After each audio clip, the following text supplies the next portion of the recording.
Hey, what is going on, crypto people? Happy Talk That Talk Thursday to each and every one of you. We got a population collapse going on. We got an incoming possible World War III with the debt bubble is out of control. Expected chaos. And is Bitcoin the answer? Is Bitcoin the answer? I don't know, but we're going to get into it. We're going to talk about that a little bit. It's interesting. Really is interesting. I was listening to Jeff Booth today from the author of The Price of Tomorrow. He was on Natalie Brunell's channel, and the interview is very interesting. Just hearing him talk, and I've been doing this for a while now, just trying to gain a perspective of where he's coming from, why he says the things that he is. Why is the natural you know, he likes to say, why is the natural state of a free market deflation? Why is the natural state of a free market deflation? Why is he talking about a world where the prices of everything fall and we're free? Why is he talking about a world like that? To me, it's interesting. It's fascinating. And it's great food for thought. I also listened to him, listened to an interview of Raoul Paul and Ray Dalio, expressing kind of the same concerns that Raoul Paul in this discussion with Tom Bayou was talking about as well. And so was Jeff Booth. In other words, these people are having the same conversations and coming to the same conclusion about what's coming if something is not done. It's really alarming. What are people doing about AI and how can we plan for it? Came across some interesting stuff in the cryptoverse on X. I find it fascinating the timing that the BIS, according to this article or post on X, is moving away from central bank digital currencies and leaning into stable coins. At the same time, the BIS is the central bank of central banks. At the same time, another article comes out about Jerome Powell leaning in towards and pushing for regulations of stable coins. The reason why I find those articles very interesting in their timing, I was just listening to Jeff Booth in my walk today, and he was talking about that the stable coin is no different. It's no different. It's a digital form. The system is still the same thing. And it is one in which it can be manipulated and controlled. And it can be manipulated to control the masses. I found that to be fascinating. I really did. But we'll get into that. We'll share some clips of that video with Jeff Booth and Natalie Brunell. We'll share some clips of Tom Bayou's interview with Ray Dalio. Right, they're all sounding the alarm. Ray Dalio, as successful as he is sounding the alarm. And he's in a position to kind of buffer himself from the chaos, right? He's probably got multiple stashes and multiple places, residencies, passports to kind of get to somewhere safe for he and his family. Saw a little clip today from Nomad Capitalist. Interesting. This dude does a public hiring video pointing to, and a job offer, pointing to the aviation industry in particular American Airlines, and how people, flight attendants, according to their union, were living in cars in major cities because they can't afford to live, and the income, which was, I'm just, I don't understand how this is possible for the aviation industry to have been around, American Airlines, United, Delta, USA, to have been around for as long as it's been around. And the flight attendants are making $27,000 in America with the world's safest aviation industry in history. That a flight attendant is making $27,000 a year?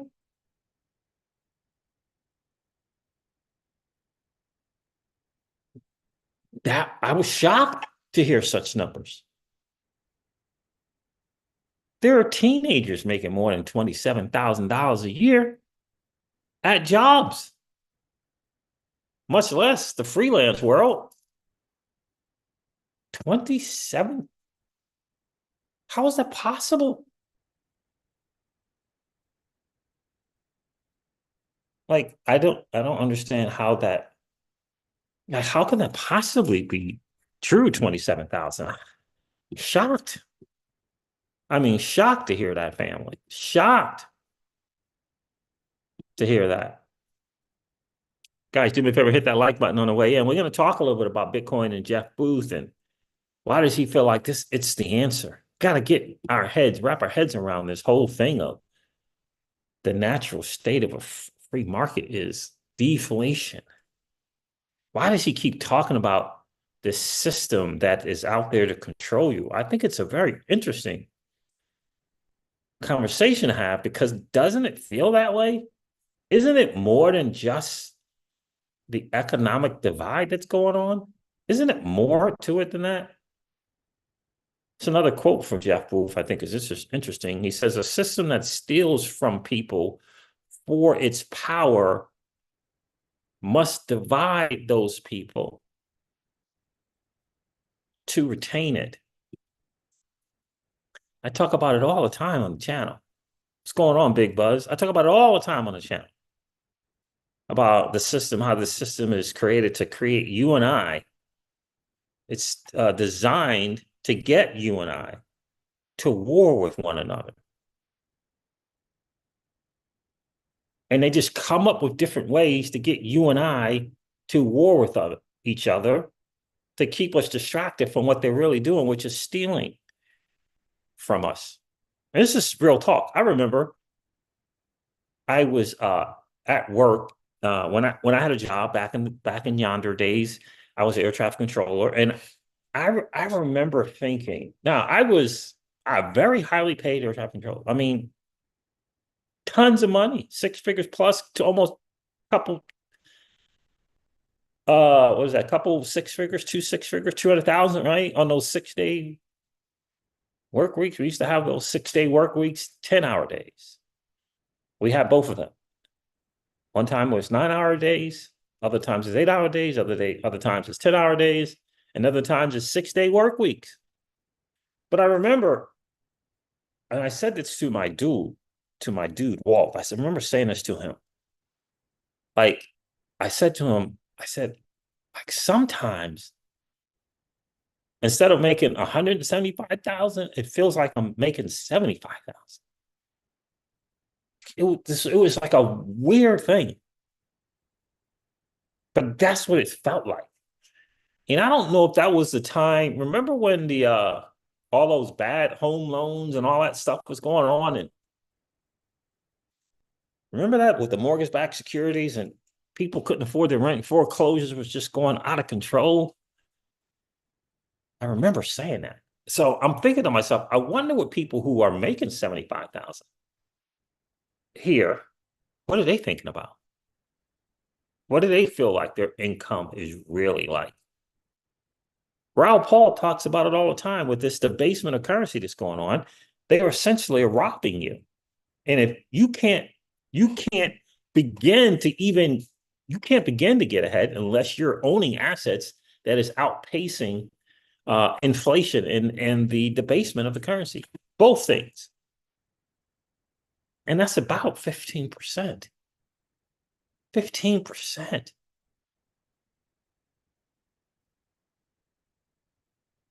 Not to even mention the great taking and what's going on there.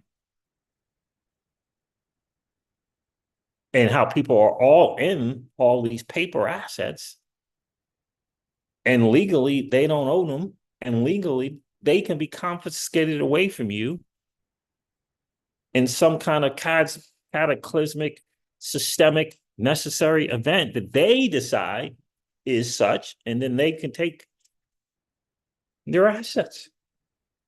In the Uniform Code, Articles 8 and 9 gives them the power to do it legally. And 99.9% of the masses, of lawyers, of attorneys, of law offices, of federal government employees, of SEC people, of FDA people, of FTC people, of the three-letter alphabets that are employees. Because remember, the three-letter alphabet people are employees with 401ks and TSPs and mutual funds and IRAs. How is that possible? This includes the three-letter people. Like, it includes them. How is that possible? There's no exclusion for employees of the federal government. There's no exclusion. These people going to work for GS-14 and GS-15 pays. GS-14 pay. What the world?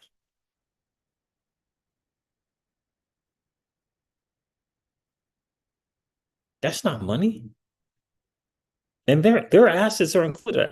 There are people with $200 million in places, 200 million.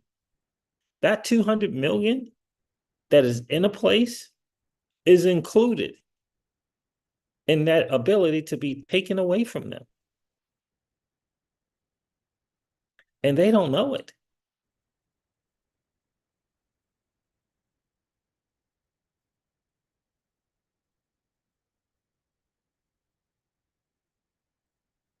They don't know it, and insurance won't apply. Insurance is not going to cover something that the United States, whoever decides, is a cataclysmic systemic event that requires a restructuring of and the taking of collateral. Insurance is not cover that because the insurance don't know that that's a thing that's possible. Insurance is not covering it. It's kind of crazy. And it kind of gets you thinking that if you don't hold it, if you can't hold it, you don't own it. It's alarming. And I think, Edward Frankowski, that everybody is just hoping that it doesn't happen and not preparing for if it does happen. That's where I kind of see it. It's all kind of coming together. And so maybe it is Bitcoin is the answer. Like, why did they come up with this thing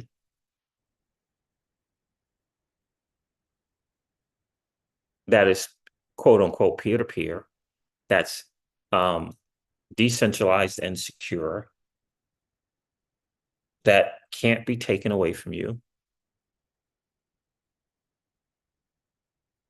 And oddly enough, if you can remember some stuff, I mean, you could just have your wallet and you can remember stuff. You can remember it the same way. Maybe that's why maybe school was preparing us all this whole time. Remember how school and education, all it taught you really how to do big buzz was just memorize stuff. Remember that? Just memorize something. Kind of crazy. It's crazy. So I'm wondering if that's the answer. I don't even know where I should start, but I think I should start with this little interview with Raoul Paul. It's a quick take, but he says something that's just fascinating to me. And I think like there's people that know this and they're not saying anything. Let me find Raoul Paul here. Of them. What is happening is, yeah, it is right here.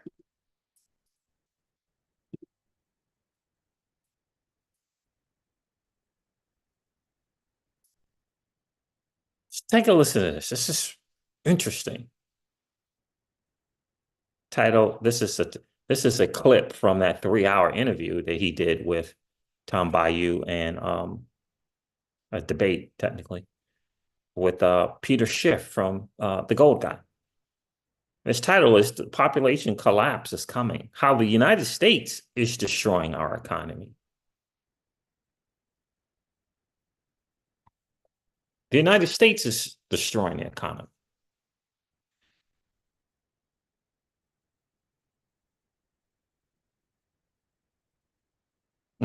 It always makes me think about every time I see Jim Rickards, you can tell the dude's off in a secluded place somewhere. You can tell he's off in this some secluded spot to kind of wall himself off from the potential chaos. That's what it looks like every time he's doing an interview. But take a listen to this from Raoul Paul. What do you guys think about that? And if you agree, what is that path? as I say again, I just think we're using the wrong framing. We have, I mean, there's 76 million people in the United States who are over 70 years old now. What the what? What the there's how is that possible? There's 76 million people over the age of, did he say 70? I mean, listen to that. I just think we're using the wrong framing. We have, I mean, there's 76 million people in the United States who are over 70 years old now. Right, you've got a demographic cliff in front of your face. It's happening in Europe. What South Korea got to a 0.7 replacement rate right now. Right, we've got a population collapse coming. Maybe those young kids are dead right. They should not be doing any of this stuff because it's all worthless. Maybe you're wrong. Maybe they can see what the future is for them, which is they're going to be replaced pretty quick. The reason you don't want to hire these people is you don't need to. That's the dirty truth here. And we'll need to hire less of them. What is happening is a much larger disruption, but it's not in the way of the past. It's always so easy to say the past is going to repeat. Sure, but in different ways. There is whole revolutions happening in front of us that are going to shape society in ways we can't yet understand. And we're looking back saying, well, maybe the dollar gets trashed. It's like, oh my God, can't you see what's in front of us? Now, I'm an optimist. I think there's a path that we figure it out, but I don't think it's going to be without volatility. But it's going to be driven by that and not that.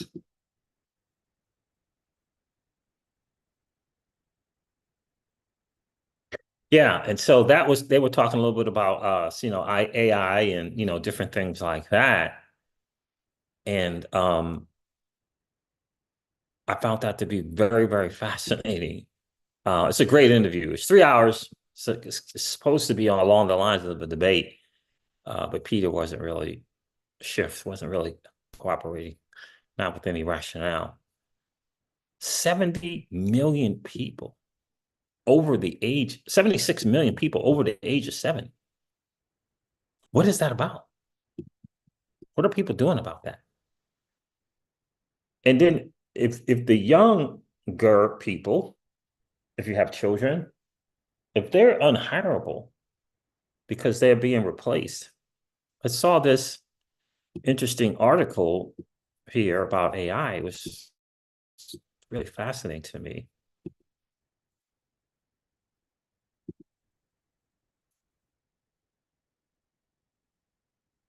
In this article here, was talking about how do you teach your kids about AI? How do you teach a teenager about AI? And in here it says, it was something about the good and the bad of AI. It says right here, of course, AI does have some challenges and concerns, so it's good to be aware of these too, such as automation and AI leading to job displacement in certain industries, requiring workers to acquire new skills. That's what they were talking about in that interview. And as I go to different voices, right? As I go to different voices to get insight and perspective, they're all saying like the same thing.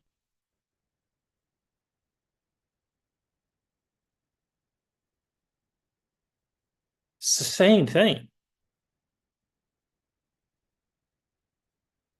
Like, it's interesting to me. They're all saying the same thing. And it's just this article that randomly came on my feed, interestingly enough, saying the same thing that Raoul Paul is saying, essentially. Now, if we turn to a separate interview,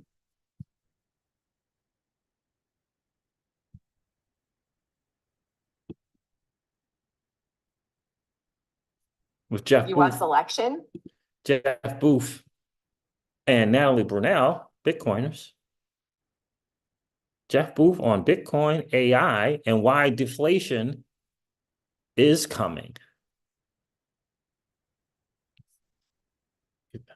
He said something here. I was walking and I thought, wow, isn't that interesting? She asked a very question here. 30, should we be scared of AI? This is what Jeff says here. I love that. One thing that I really admire is how you view things in such a positive way. So my last question about AI is really, you see it as this tool, and you and Preston both, I mean, I feel like you're always a light years ahead of what ChatGPT can do and where this is all going. And again, in a very positive way. But some people are very concerned about AI and governments or central authorities using it in a way that is potentially dangerous for our freedoms. What do you say to that for the people that are really concerned that AI will be used against us? They should be, and all of their time being scared of it is actually making it happen. They should be. And all the time spent being scared of it makes it happen even more so. Because there is nothing they can do from that system. Complain to regulators, remember, we have regulation today to protect your money from a system designed to steal it. And government is getting bigger and bigger and bigger, right? Because it has to out of that system. And by the way, on a global basis, you're not going to fight. U.S. isn't going to win the war on against China. Say a controlled structure that is largely just a massive liquidity amount and debt bubble that centralizes, that creates a centralized authority by being more centralized. The free market has always been more productive because the free market, it's all of these ideas competing against each other that give rise to everything we take for granted. And so what created US as a superpower in the first place was the free market and everybody moving to the free market to create more value, and all the value moved to the US as a result of out of that free market. And it's being co-opted by centralized markets. Now, Bitcoin is the opposite side of that. And as things get more and more controlled and co-opted, all people have to do is move their time to Bitcoin, and they're part of the new system, and they're part of that. But from the system, they should be very scared, right? From the system and how fast this will consolidate control. It's an interesting thing, interesting take there. What's going on, Boston Mash? And I also find it interesting. He called out Michael Saylor.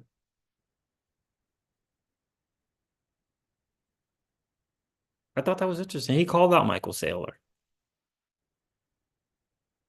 And it says Michael Saylor, if all he's going to get to is store of value for Bitcoin, then he's got it wrong. Fascinating. That's what he said in the interview. But I'm going to let you hear, I'm going to play and let you hear what he said about Bitcoin. I thought it was interesting that it's not a coin or a token. It's interesting to me. But the more I listen, and again, I try to, like, as my mentor taught me years and years ago, decades ago, he would say to me, CJ, find a voice of value, tune in, and stay for a while.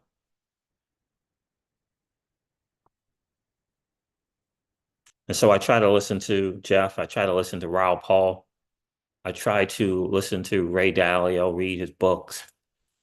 I try to, just reading this book called The Untethered Soul by Michael Singer. Right? Try to find these voices of value and tune into them, stay for a while. To just kind of gain some perspective, some different perspectives.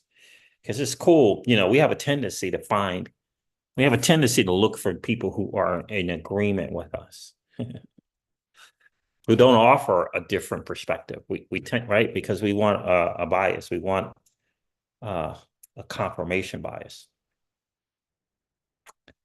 I'm going to address that Solana thing with you, Alex, here in a bit as well, because I think that people, everyone's got to make their own decision, of course. But I think when you're able to get the data, I'll say this, when you're able to get the data of assets in the last 4 years, right? Because we're 2024, 2020, right? Bull run cycles are in these years. It's called the business cycle. Everybody used to think that everybody kind of thinks it's the halving, but it's not the halving. It's really the business cycle. And the business cycle just happens to be the same time frame as elections and as the Bitcoin halving, interestingly enough.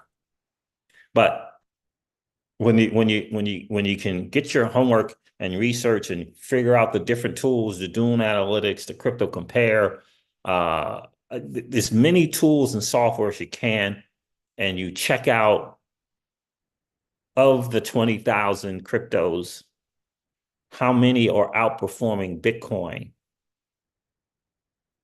over the last 4 years. And you can go from 2020 to current, and you can go from 2016 to 2020 and check out the numbers.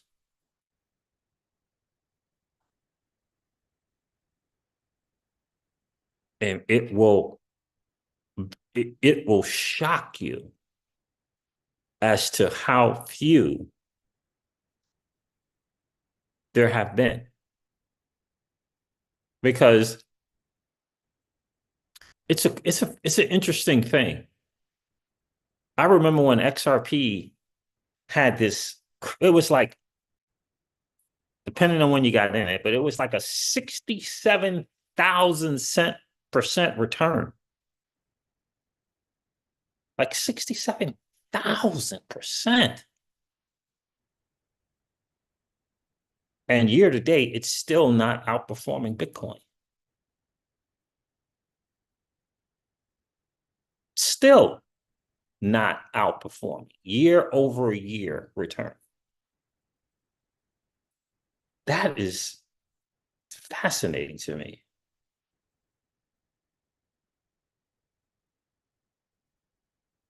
When it's crazy, you know what's crazy?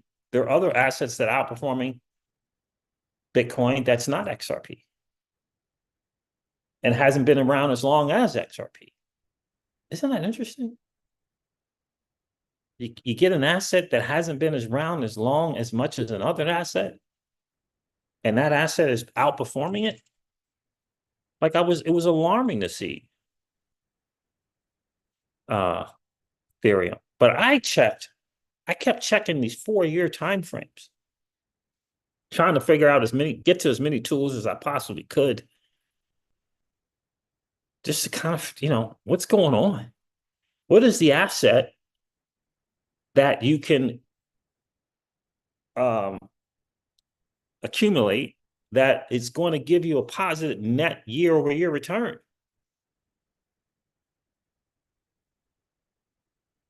That's interesting to me.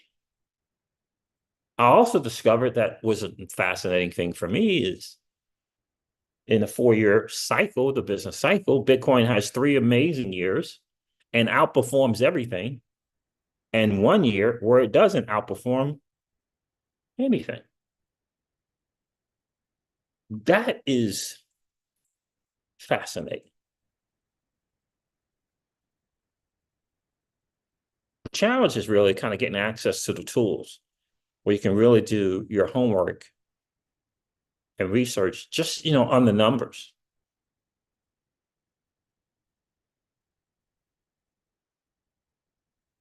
Is it because these other cryptos can't survive the 3 years in which Bitcoin is thriving? Is that the reason? I didn't even know that about Bitcoin. And he said Bitcoin. I don't think he was talking crypto. He was just talking Bitcoin, 3 years. And when you do your homework and there's something about, I guess, a 6-9 months. I've seen 6-figure percentage gains on crypto and then have that crypto no longer be around.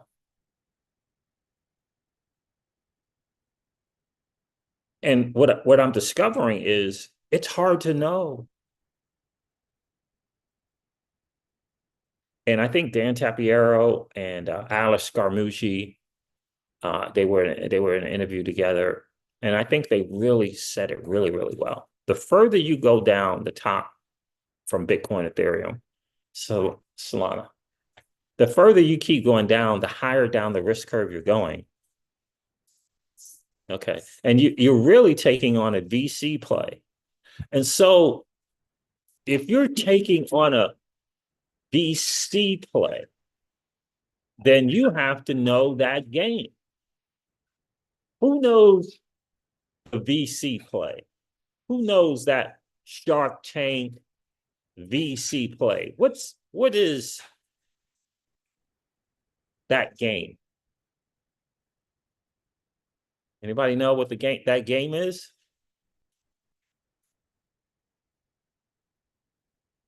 What is the VC game, Boston Mash?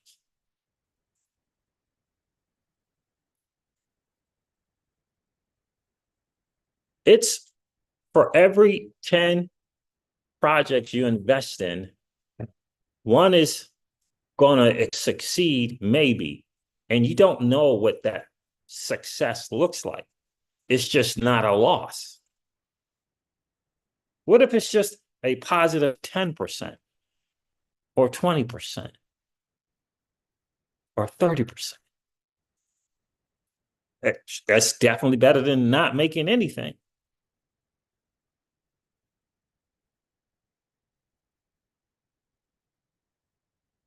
But that's the VC world.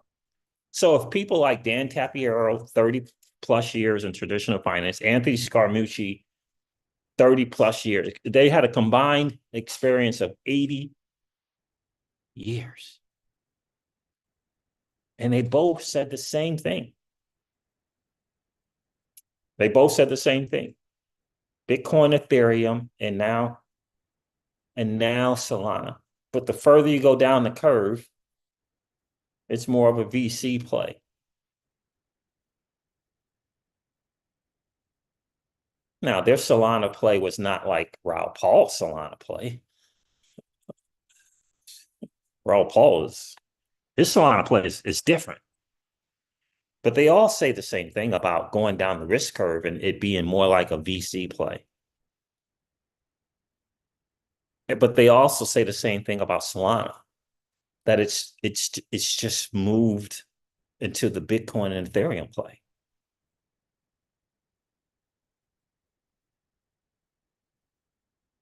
It's interesting. They're all saying the same thing. And I find it fascinating, Alex. I find it fascinating that Anthony Scaramucci, I've listened to interviews with him and listened to interviews with Gary Cardone. Dude has 9-figure exits. I listened to Raoul Paul. I listened to Dan Tapiero, just to name a few. And none of them bring up market cap.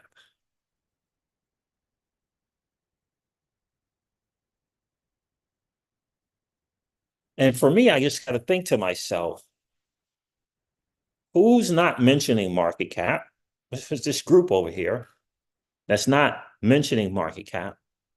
And there's a group over here that keeps bringing up market cap. And then what I do is I assess the group.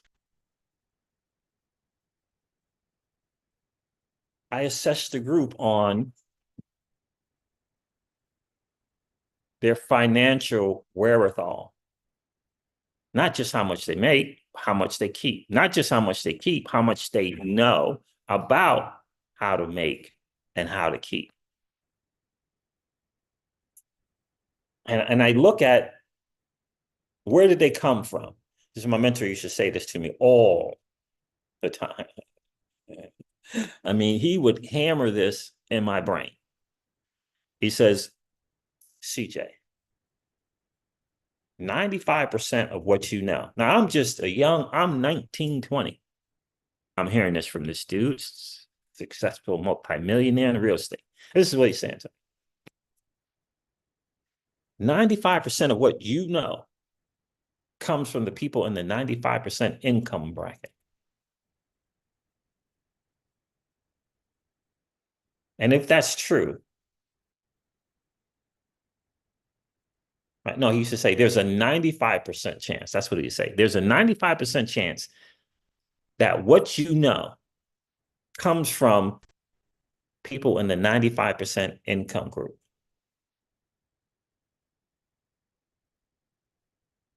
So what do you think the chances are that you'll end up in the 95% income group?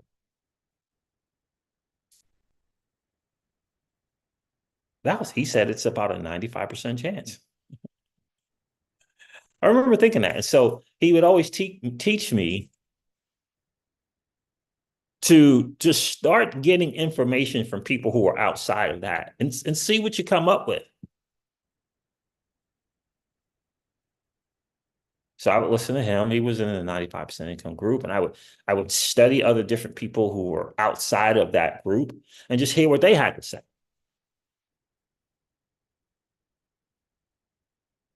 I remember that, and changed some stuff, changed the brackets a little bit by doing that. But I remember looking at a different set of group of people, and I'm like, why do they keep saying this market cap thing, and why aren't they saying the market cap? These dudes are smart. 80 years in traditional finance, running hedge funds. Is market cap different in crypto than it is over there? Why aren't they bringing up market cap? I just kept asking. And then I finally got to a conclusion that I just kept watching and listening. And this is what I discovered. That the people who were successful before they entered crypto looked at crypto different than the people who either establish their wealth in crypto or are in crypto and have it established wealth. It was a different kind of thinking. And my guess would be it's because they learned over 80 years what is and what isn't important. Like when I was air traffic controller, combined years was 32 years. And in 32 years, like I learned like the stuff that was important and the stuff that just wasn't important. In aviation, in air traffic control. So my guess is those dudes did the same thing. And it was alarming to me. Because I remember when I first started listening to these guys, and it was strange because I'm thinking, what are you talking about, dude? What are you talking about? XRP had a 67,000% gain. What are you talking about? Matic had it's a six-figure percentage gain. I enjoyed it. What are you talking about, dude? What are you talking about? I'm like, what are you talking about? And then I looked over a 4-year period.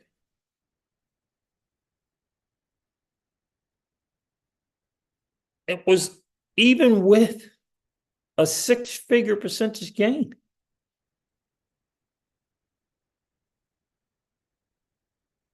Because what they were talking about, no. You need to hold this asset that remains valuable year after year after year after year and add to it so that you compound the year-over-year return.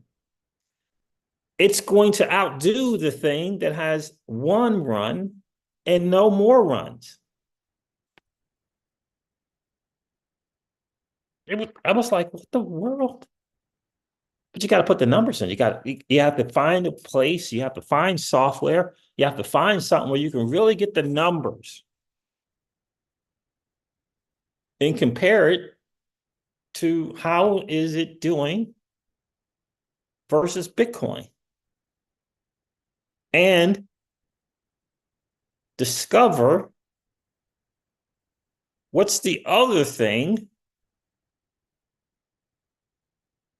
What's the other technology that did the same thing as Bitcoin to get the returns?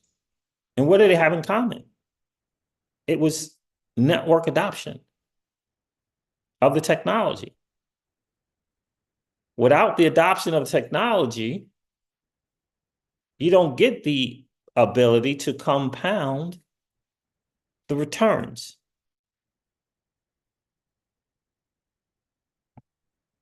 So the adoption for Polygon wasn't there. I didn't know.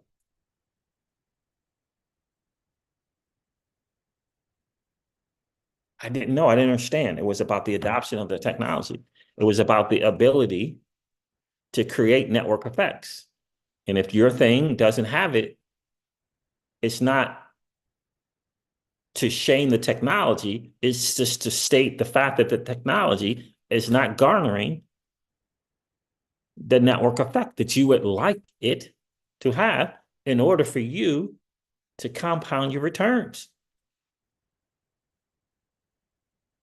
I mean, I used a great example. I used an example earlier today in a live stream about NVIDIA. That's a journey. That's a journey. Google upped them, passed them. Amazon upped and passed them. Netflix upped and passed them. Apple upped and passed them.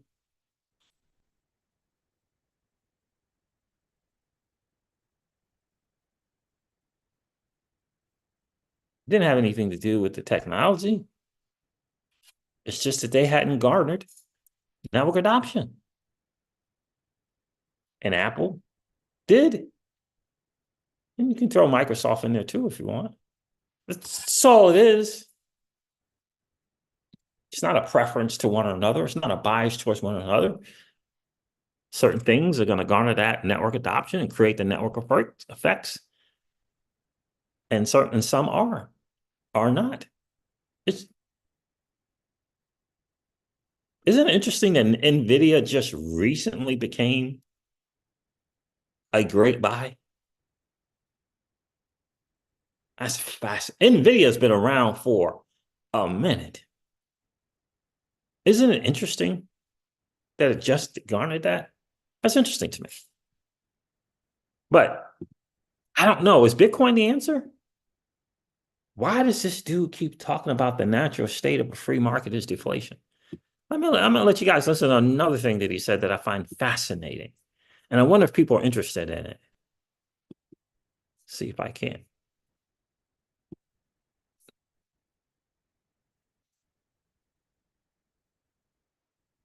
Talk to me about the three forces that you see that are in.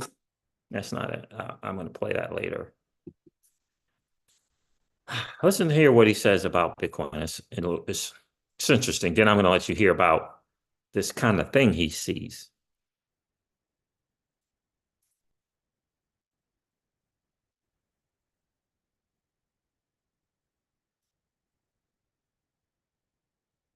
Yeah, so anytime somebody says the price measured in fiat dollars, I almost cringe because it tells me they're reinforcing a world that is based on stealing money, based on essentially value not going to where it should go through the free market force, and that construct that they're living in is reinforcing and making their entire lives worse.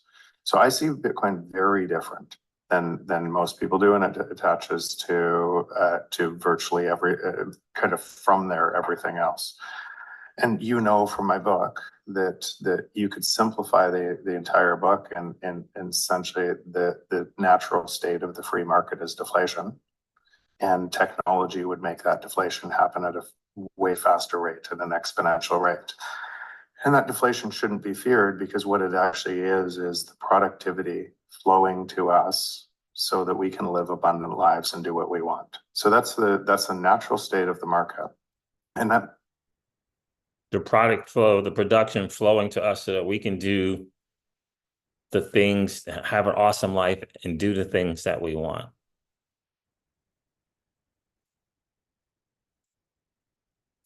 It's interesting. See, I'll share another thing here real quick. Nope, that's a thing.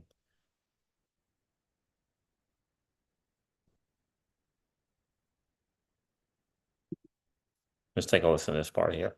Is Bitcoin a store of value or a currency or a network? Yeah, so it's all of the above. It's a protocol bounded by, for layer one is a protocol bounded by energy, and that's what you're calling the store of value. Layer two and layer three in Lightning and Fediment and are turning into a currency and a payment mechanism. And again, I'm gonna say something here that's important that I wasn't going to say on here because he's a friend, and I know he's a friend of yours too. But I think Michael Saylor is wrong here on it just being a store of value. And if he's right on it just being a store of value, then what it means is then it will move. All that happened is US went from gold to an oil-backed currency, the petrodollar system, to Bitcoin. And if that's all it looks like, and it doesn't become a payment medium of exchange, then it will be manipulated, and it be suppressed so that the theft can go on. Can you describe more? I mean, and this is the thing that I'm thinking about. it can be suppressed and manipulated.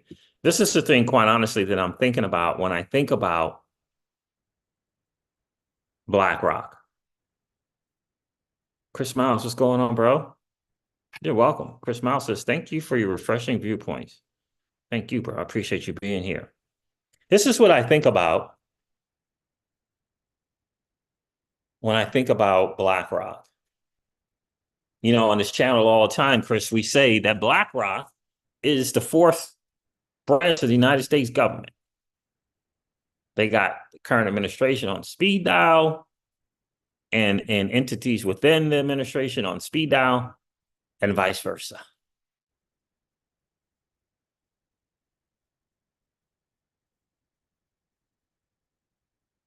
That's what it feels like.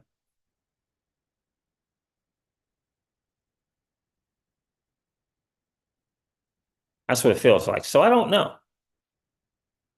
know. But he's making an argument, Michael Saylor, if all he thinks of Bitcoin as is a store value, and if that all it becomes, then it can be controlled and manipulated because it can be housed within the current financial system. And who better to begin to get control of it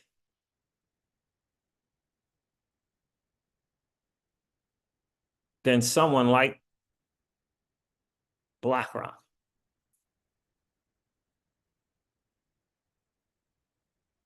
I don't know, but it kind of feels that way.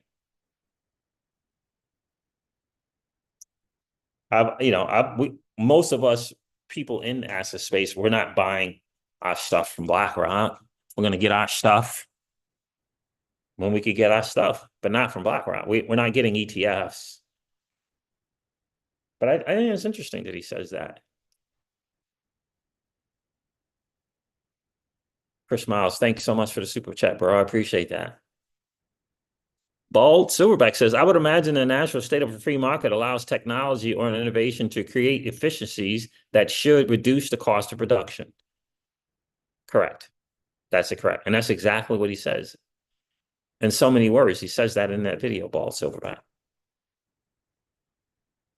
In that video, and I'll share it with you, he says that because of production and deflation, prices will fall infinitely and would allow for us to be free. In a world where prices fall infinitely, they just keep going down because of production.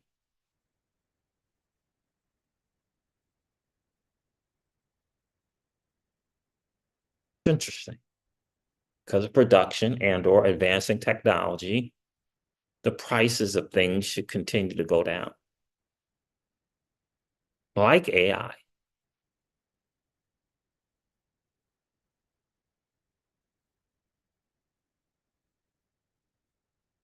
It's interesting.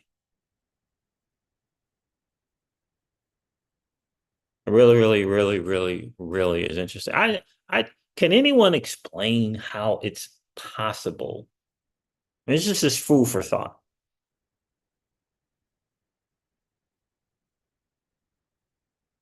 And this is just food for thought.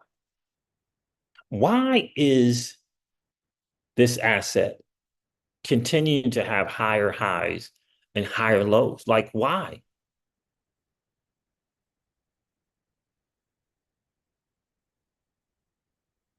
Like, why? Like, why is that? Why? Is it the decentralization thing? What are these other properties that Peter Schiff likes to call? He says gold only is the only thing that has properties. I discovered that Bitcoin has properties too. Why is this asset doing that?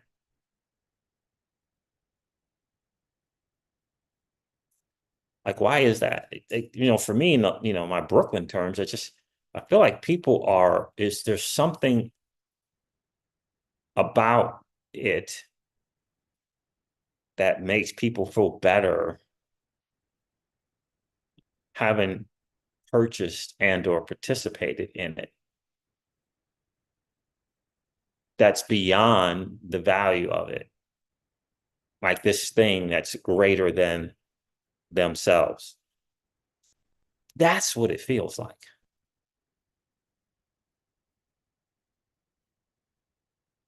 Like participating in this thing that can't be taken or stolen away from you. And it seems like everybody keeps resonating with that.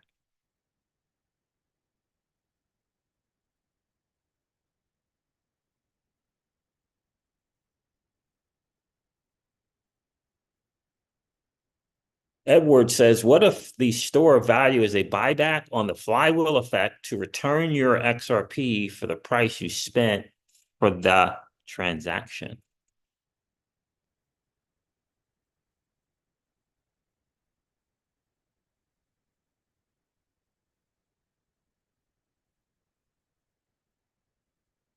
Like, I don't know. I don't know, but that's what I think about when I think about that, people buying Bitcoin. That's what I feel like. It feels like it's making people think about something bigger than themselves, which is odd to me. It's odd to me that someone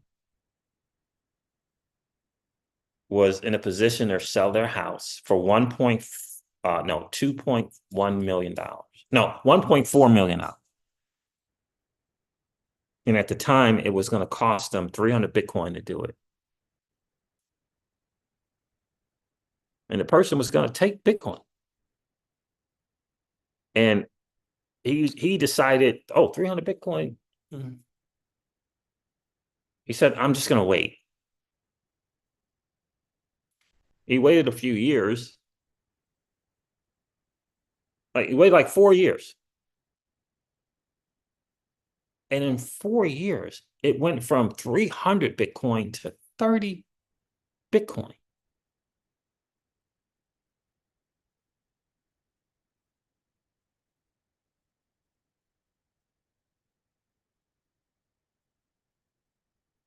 What? It went from 300 to 30?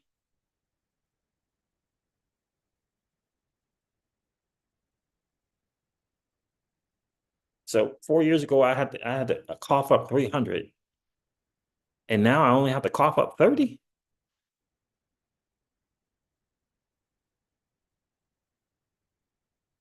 That's a fascinating thing.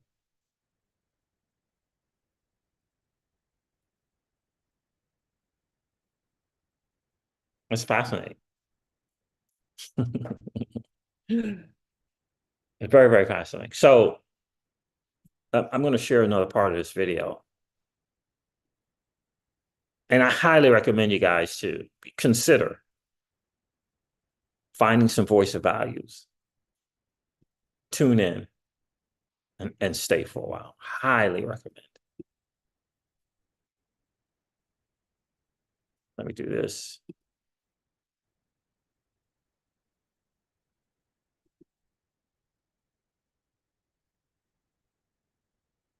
The world, why can't I find this video whenever I want to find the video? All right, let's see here. See here. This might be it. 28.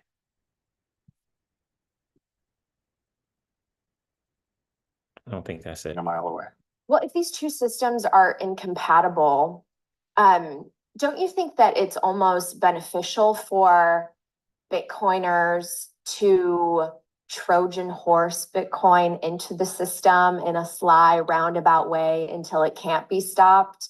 Because ultimately, otherwise, we will be at risk of Bitcoin being co-opted or just lose the ability to gain mass adoption because people will be bifurcated in these different directions or maybe turn against something like Bitcoin or Bitcoiners because of how much wealth they've generated. I mean, can't it be sort of both as fiat currencies? I mean, there are 160 around the world, right? Slowly start to collapse maybe into stronger currencies, which eventually collapses into Bitcoin. But by that point, it won't feel like a collapse. It'll be more of a peaceful transition in the type of kind of parallel system that we peacefully opt into that you talk about?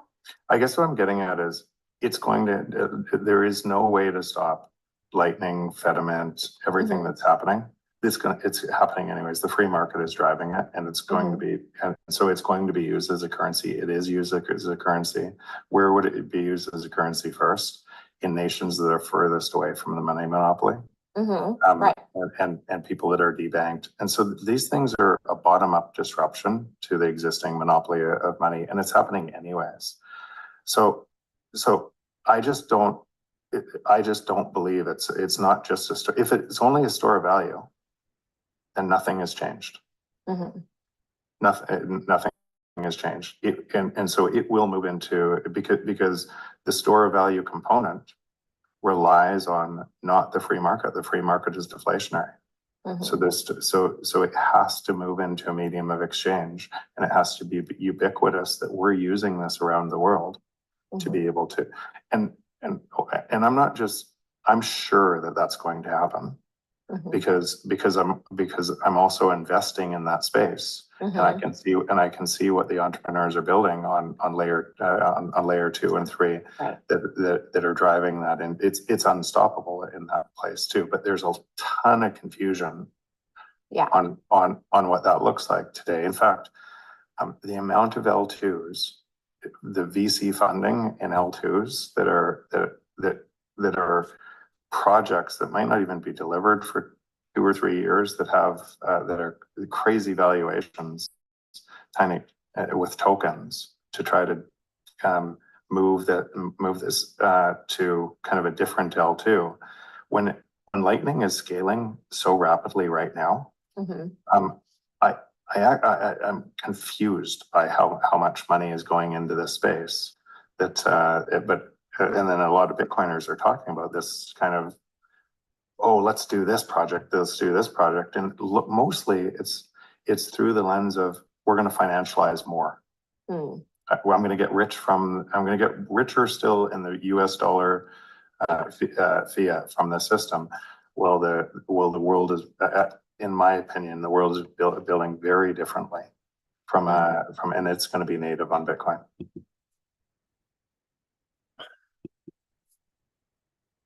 I'm trying to think about this. This is very interesting to me. It's just interesting stuff. I think of the El Salvadoran president. I'm just thinking, like, the moves that he made, and why is he making those moves? And he talked about how they rid themselves, how they got rid of the gangs, 75,000 gang members or some crazy number like that, and how the initial attempt had kind of failed, and there was a certain amount of people killed in a 48-hour period. It was completely devastating. And how this Bukele guy is very, very interesting, how he got together with his administration and decided they were going to pray about it. It's just interesting that that's where he went, that they were going to pray about it. And they did pray about it, and they came up with something in historic change. No deaths, and a historic change. They went from devastating deaths in the first attempt, and then to the second attempt, no death. That was interesting. And he comes to the States, he gives this speech in the States and calls out the United States government in the speech.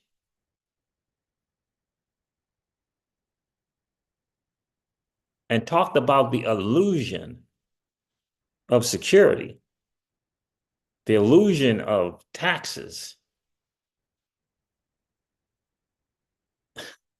He came and said that in the States.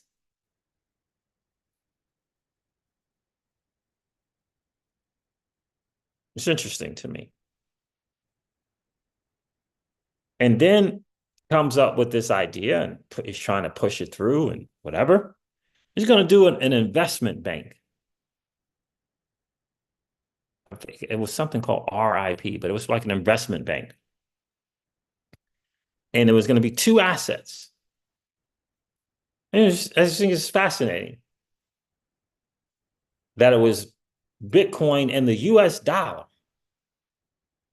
in this investment bank. And the people were going to decide on what they were going to use. I know Bitcoin's already, it's legal tender in that country. They made it legal tender. I think that's interesting. And it's just, I'm just thinking out loud. I just find that fascinating that he did that. He strikes me as a guy who kind of thinks things through and is able to see through stuff that's just not working. Everybody, I watched an interview today with the dude was like a science, it's like a science economist guy, and think a science economist kind of guy. And he was talking about the same thing that Raoul Paul was talking about. And I just keep getting these people that keep saying the same thing. They come from different backgrounds, but they're saying the same thing. Jeff Booth really sees things really, really different. It's interesting. I didn't know that he was this fellow student thing and all that. I didn't know that's who Jeff Booth was.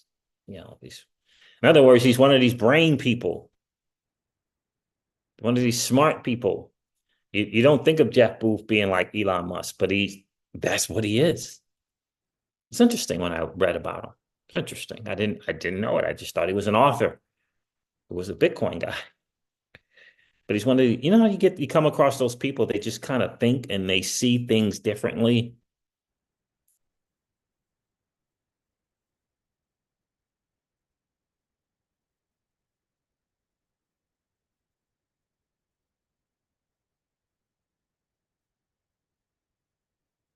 So Yukaze says, it seems as though that people who visited El Salvador say the Lightning Network is a failure. Yeah, I know. And it feels like the same way when I was working and everybody kept complaining and saying that the internet thing was failing. Like I remember it. Like completely complaining about it. News on the news, right? Remember that?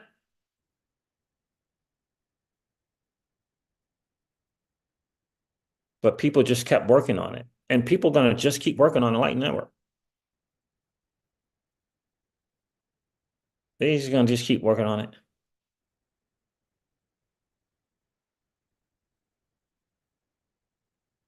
That's all they're going to do is they're going to just keep working on it until it gets better. That's how I see it.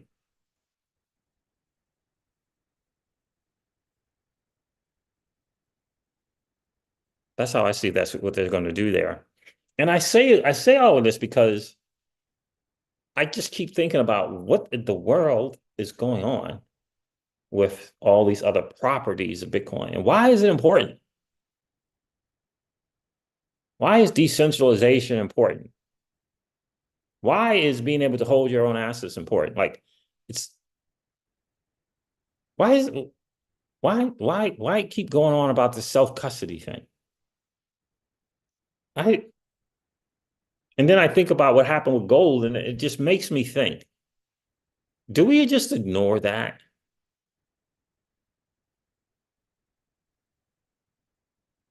Or I think about a recent event, personal, with a chapter 7 bankruptcy, I think, whichever one it was. And how I had worked to earn this money, to buy this asset. I worked, earned the money to buy an asset. I used the money or the asset to borrow against it. I sent my loan payments in every single month on time and never defaulted. The company defaulted, and a dude in a courthouse decided that those assets were not my assets, and there was nothing I could do about it. Like, you can't go to the judicial system to fight it because the judicial system says that's the law.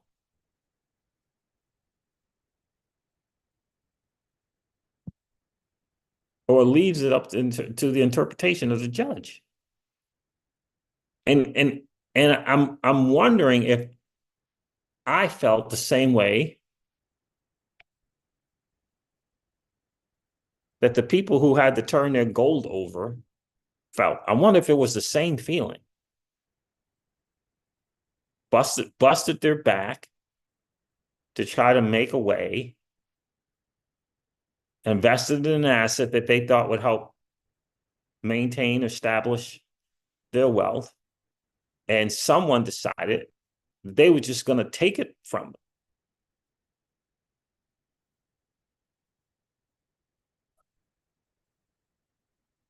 And there was nothing they could do.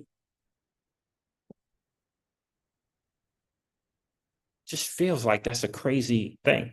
And then I think everybody could say, well, that was way back then. I mean, no, I mean, come on, that was, that was a long time ago. No one's going to do that now. And then I'm on X and I'm on YouTube. I'm on X, I'm on YouTube. I keep constantly seeing these videos, and these people are doing these videos, and they keep saying, I'm going in the bank to get my money, and they won't give me my money. More and more videos keep popping up about that. Hold on a second. You won't give me my money? And if the police come to investigate it, I get arrested?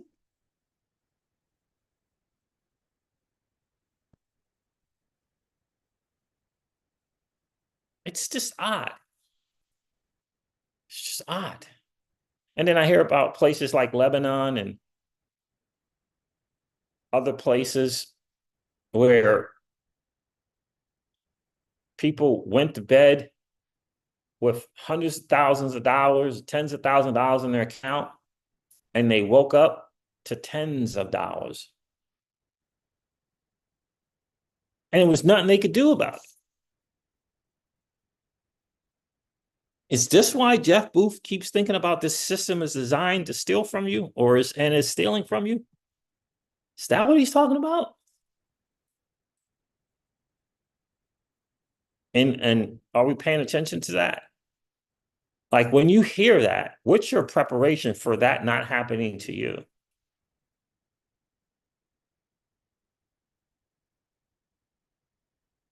That's what I think about. What's my preparation for that not happening to me?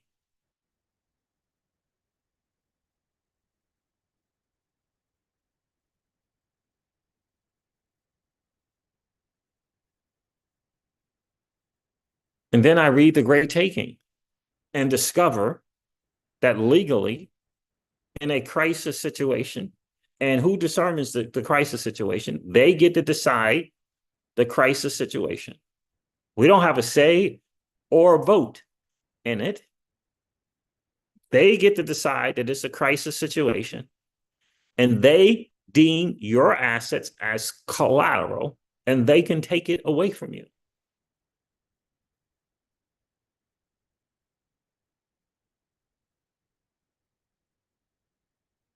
Your 401ks, your TSPs, your IRAs, self-directed or not. Like, what's going on? how is it that everything can be taken away from you except for a thing that only you can access and you can memorize that access? That's the only thing.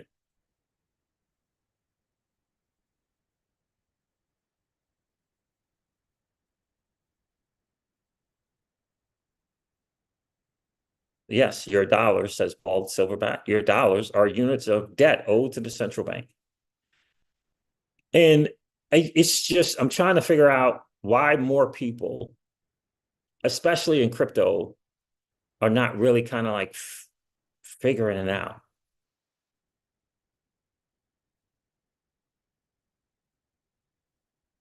My mentor used to say to me, if CJ, if you could pay your bills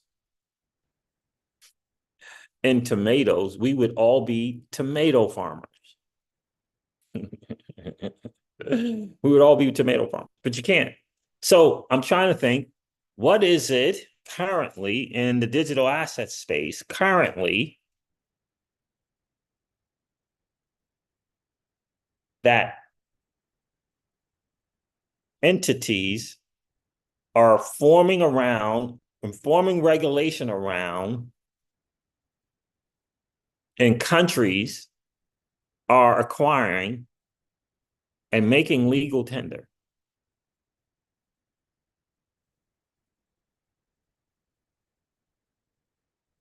And do I have enough of that asset? And if I don't, what's my plan to get more of that asset?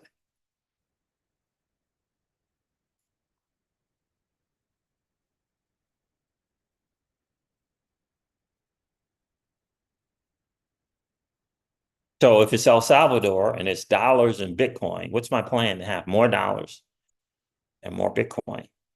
Or do I say, why is it dollars and Bitcoin?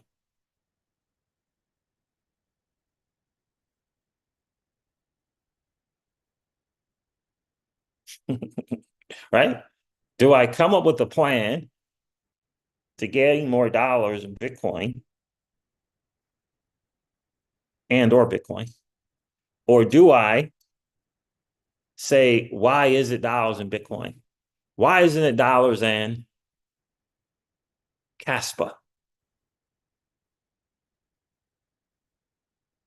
Casper is purporting to be a better Bitcoin,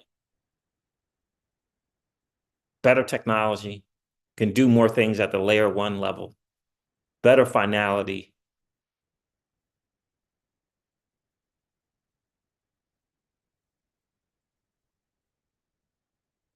Right? Right? It's like you can ask the question why. Well, my mentor used to say, I wouldn't sign up for that class. Why is this and why is that? Just kind of accept the deal. This is the deal. And plan accordingly.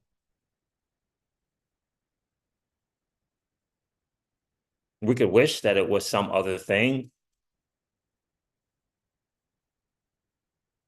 We could wish that it was some other asset that got the rubber stamp from the SEC and the CFTC.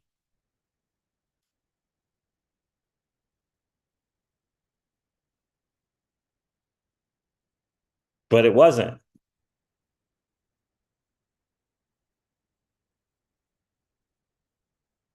And I guess the only thing left, Chris, is just to plan accordingly.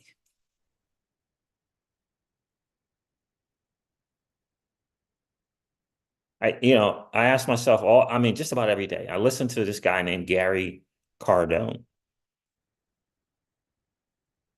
who is the twin brother of Grant Cardone, who was massively successful before Grant Cardone.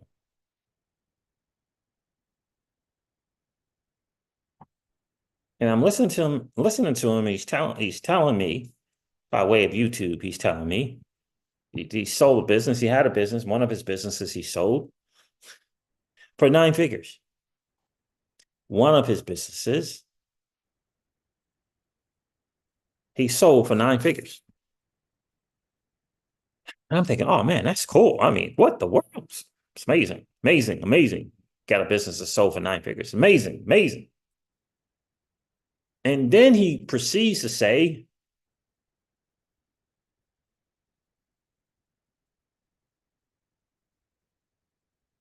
he's all in on Bitcoin. And I'm like, what? You got 9 figures, and it was a multiple 9 figures.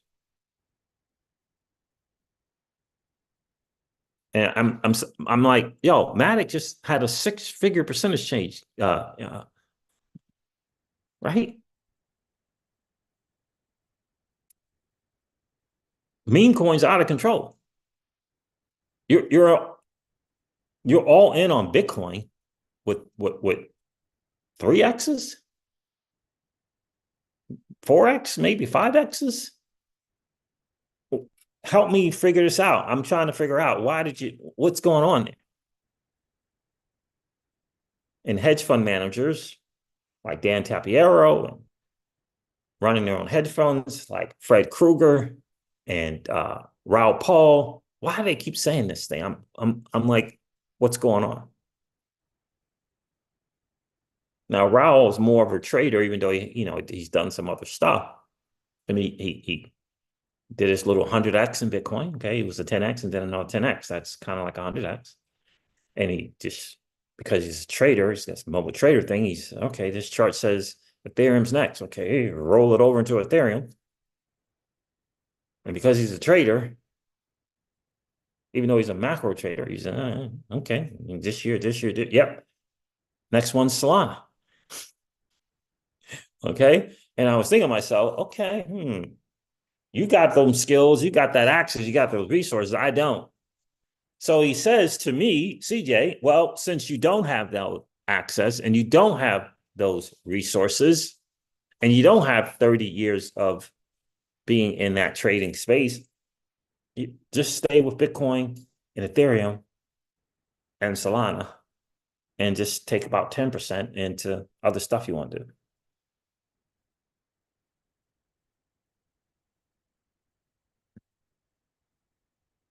Why you say that? And why did Anthony Scaramucci say that with almost 40 years on Wall Street? And why did Dan Tapiero say that with almost 40 years on Wall Street? And why is Gary Cardone with his 9 figures in Bitcoin? Like, what's going on?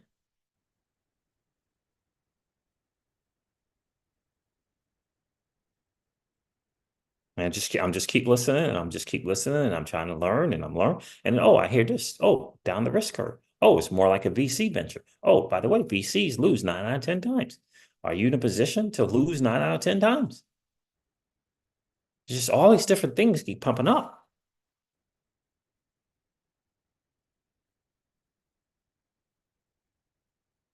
And the crazy cool thing about network adoption and network effects, it's that opportunity to create that is available to everyone.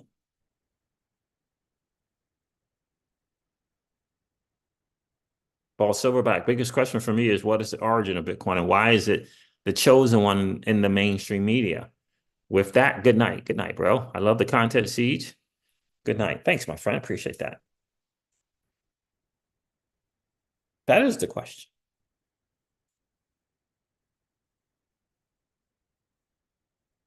Why is that? I don't know.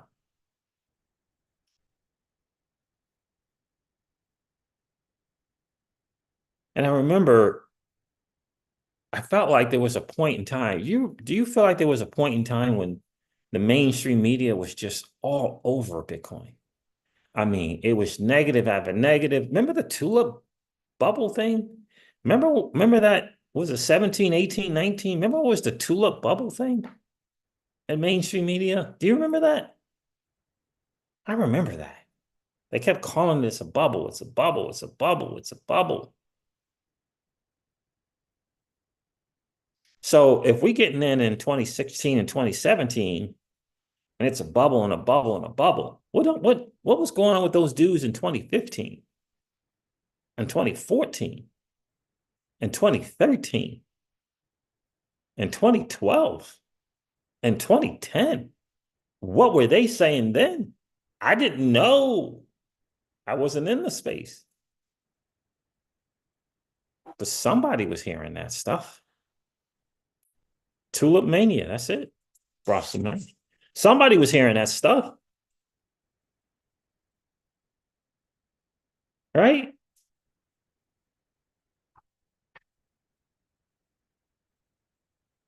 I think sometimes the answer is just kind of like right in front of us, and we just kind of have to accept the answer instead of trying to figure it out. Like we're being hoodwinked somehow, some other way, if we think some other thing. But in any case, Bronson Mass, Tulip Media, I'm gonna hop off here, guys. I appreciate you guys checking in on a Thursday evening on a Talk That Talk Thursday. I say all this to say once again on the channel, I had come to the conclusion about 4 months, 6 months ago, maybe, that I needed to get back to the mantra of 2016 and 2017, which was, there's the reason why we have all these altcoins is to get more Bitcoin. I just remember that mantra, and it just feels like, Chris, that when we got that dopamine of that 2017, 2018 bull run, for me, I just walked away from that mantra and became enamored with an XRP at 67,000% return. That's what it feels like. It's what happened. And then you get the ICOs, and it's just another thing that's getting you focused on a thing and distracted from the thing, maybe. I don't know. I guess we'll see if other things begin to get priced in other assets. But currently, it feels like the only thing